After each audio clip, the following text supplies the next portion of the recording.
Many untrustworthy people plague the world of Red Dead. This spectacle leaves many first-time players believing that maybe they can't even trust the people closest to them. Thankfully, it feels like all the bad apples have been picked out by the end of the story. But what if this isn't the case at all? What if there's someone who's been working against us that we never suspected? Bonnie McFarlane has been the subject of discussion in regards to being an informant for the Pinkerton Detective Agency. Today, we'll be investigating this theory, and hopefully by the end of this video, we'll have a definitive answer to solve this case.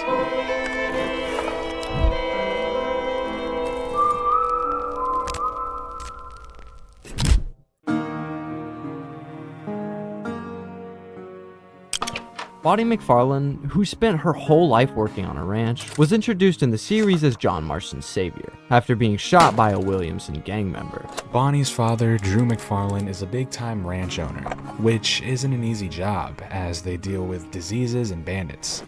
In fact, during the story, these bandits attempted to burn down their farm and hang Bonnie herself.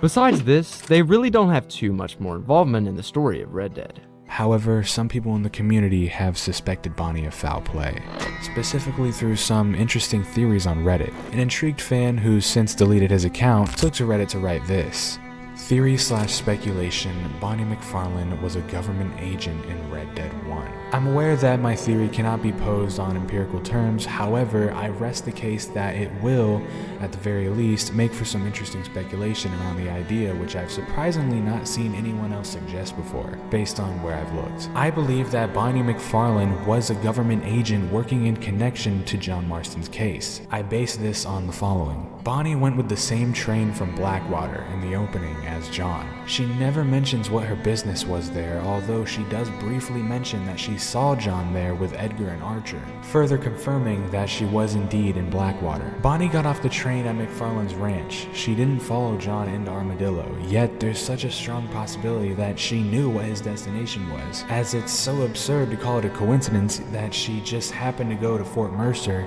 that it cannot be considered one to begin with. There's absolutely no reason I can come up with which can explain this. Again, there's nothing explicit to suggest that my working conclusion is correct. I'll be interested to see if anyone can/will refute this. Okay, so right off the bat, this guy is kinda cooking. Why was Bonnie in Blackwater? During her time in the story, Bonnie isn't seen in many places outside of the ranch, especially somewhere as far as Blackwater.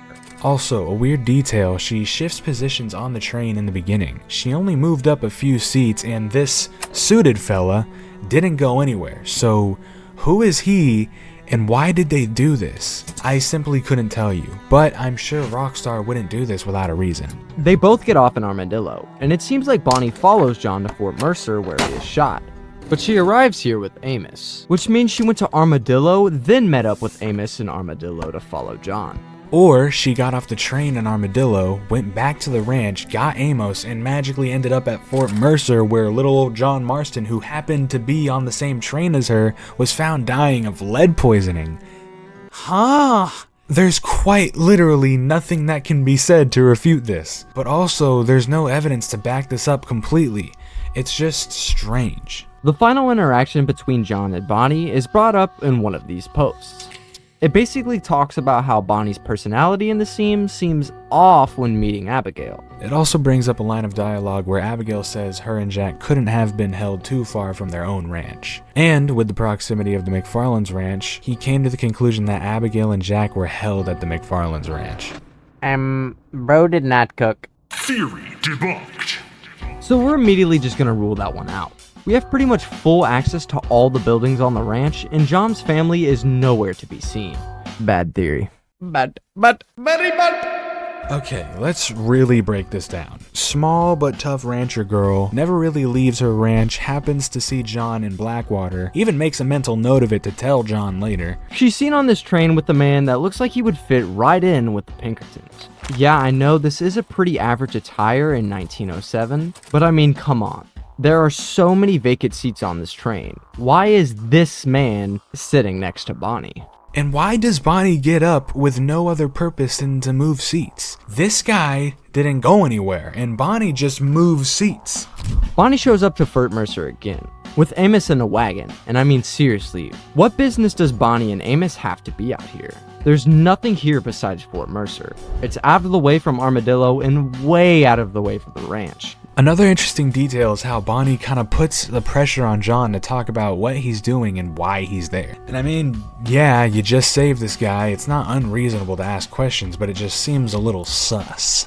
Drew McFarlane was introduced to John by Bonnie, and he almost immediately went into how he has no interest in agents or having spies around him on secret missions. Spies? Who's the spy? John made it pretty clear why he's there. Let's back up a moment. What are the odds of this being true? Bonnie has been a rancher her whole life, and if Red Dead Online is canon, she's open to helping strangers out all the time. Also, if she even was involved with agents, why would they choose to work with the McFarlanes? Better yet, why would they have her save John when he was shot? John was a very important asset to the Pinkertons. Why wouldn't they have just saved him themselves? Is it because John would have been more inclined to talk to someone who isn't an agent? Even Bonnie's constant questioning isn't that weird. The questions she asks wouldn't at all be helpful to an agent, as she asks questions that the agents already know the answers to, such as why are you here, or how do you know Bill Williamson? Or maybe she was fishing for John to talk about whether or not he planned to join back with Bill. Either way, the answer is unclear.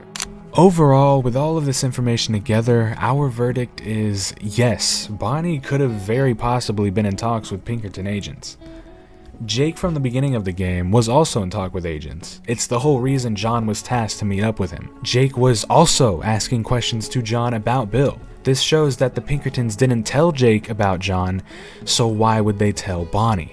There's so many things that point to Bonnie being a whistleblower for the agents, but there's also so many things that show otherwise. My theory is that Bonnie was possibly in talks with agents, but like Jake, they didn't tell her about John's past, hence all the questions. And when John helped out a lot around the ranch and ended up saving Bonnie's life, this is where Bonnie chose who she would be loyal to, thus changing her stance from a whistleblower to an ally.